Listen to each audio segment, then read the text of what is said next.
Alright, for this recipe I'm going to show convection broil. So if you have an oven that has a convection broil feature, it's going to kick in your top heat source, obviously the convection fan as well. It's really good for heartier proteins. You can also use convection broil for roasted vegetables. One of the things you really want to keep in mind is, depending on your oven, like this is a convection steam, but if you have a traditional wall or range with convection broil, you're going to have more rack levels than I have here. Typically you'll have 6, some have 7. You want to position your rack that you're going to do your cooking, obviously as close to the top heat source as you can. I want to keep it at least at this level so I can look through the window and see the condition as to how, in this particular recipe, the meatballs are making out. So just keep that in mind. If you have a traditional wall oven and you have higher rack levels, if you put it too close, you're going to have to crack the door open and keep your eye on things.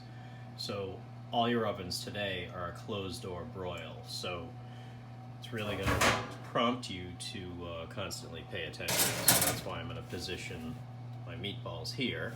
So again, your proteins will sear really well from your top heat source. Convection will provide the circulation for even heat and a reduced cooking time. So I'm putting these right in a cold oven because in the preheat, it will start to initiate the searing effect, which is fine for proteins. And I'm going to set my timer here for about 20 minutes, and then that way I can turn them, let them sear, and then I'm going to finish them with a little bit of red wine and some marinara sauce. So they should probably take about 20 for the original searing effect, and then I'll turn them to sear some more, but again, finish them with the sauce. So I just have a traditional quarter bake pan with a low rim. You could also use cast iron, or if you have a broil pan, that can accommodate the high heat.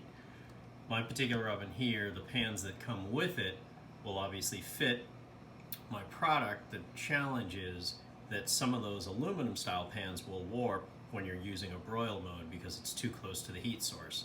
So you want a thicker pan so that it's not going to warp and spill any of the juices out of the pan.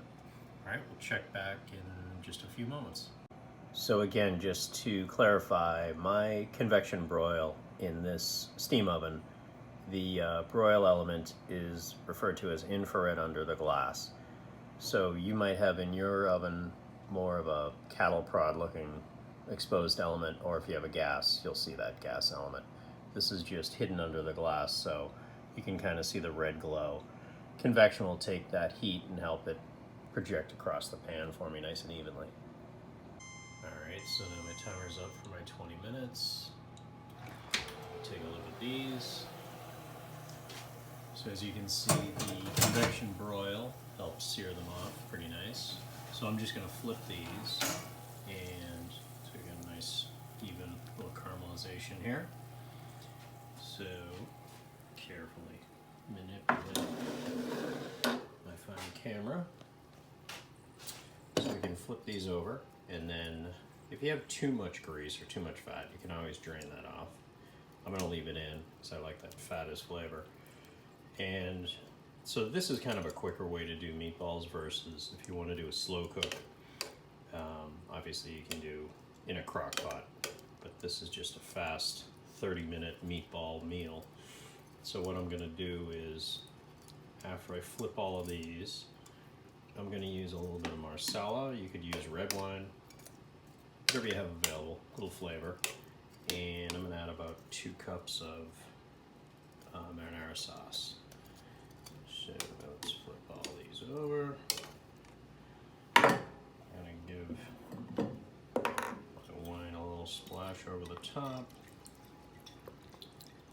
And I will include the recipe for these meatballs, but obviously there's a ton of meatball recipes out there.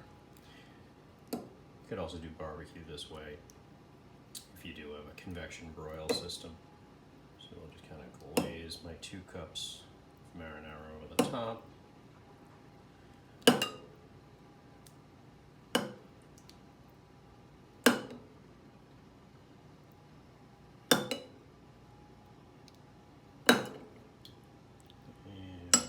Just about all of them here.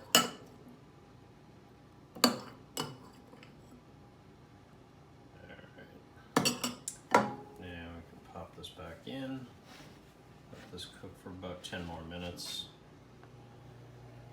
I'll let that brown up some more, heat up my sauce, and there's a simple meatball dinner in 30 minutes. Well, obviously after you made the meatballs. So I'm just gonna reset my timer here.